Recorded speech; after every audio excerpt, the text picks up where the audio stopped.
daw report ng aso na pinutulan ng dila. Alam nyo, yung pananakit sa ating mga alaga, sa ating mga aso, mga pusa, illegal yan. At ako, nung nakita ko yung picture, karumal-dumal. Bilang maliit na reward sa impormasyon na makakatulong para masugpo tong kaso na to. Personally, iko-commit ko ang 100,000 pesos. This is a personal appeal dahil ako, hindi ko kayang sikmurain na may ganitong ginagawang mga aktibidad na karumal-dumal laban sa ating mga alaga sa Valenzuela City. I'm here not as secretary ng DSWD alone, but bilang dating mayor ng Valenzuela City. 9 years ako naging mayor ng Valenzuela City. And kasama ko si Attorney Ana na Executive Director ng POS Philippines. Secretary, nagpunta yung aming representative sa Valenzuela today para malaman yung kwento dahil meron daw report ng aso na pinutulan ng dila. Ito ay nangyari sa Aratiles Street sa may Barangay Balangkas, Valenzuela. And nangyari daw to December 9 between 12:15 to 12:30. Nanghingi ng tulong yung may-ari kasi lumabas yung kanilang alaga dahil natakot sa paputok noong December 9 tapos hindi na bumalik. Nung hinanap nila, nakita nila yung aso doon nga sa Aratiles. Paypay, losing a lot of blood.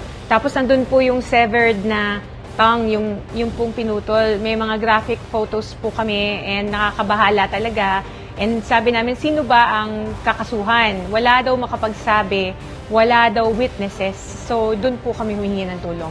Alam nyo, yung pananakit sa ating mga alaga, sa ating mga aso, mga pusa, illegal yan. Buti sa awa ng Diyos, buhay pa yung alaga natin. Si Kobe ay nasa veterinary clinic ngayon. So, medyo nasa critical na kondisyon pero lumalaban pa na. Umaapila ako sa mga taga Valenzuela City, lalo-lalo na yung mga kabarangay ko sa Balangkas.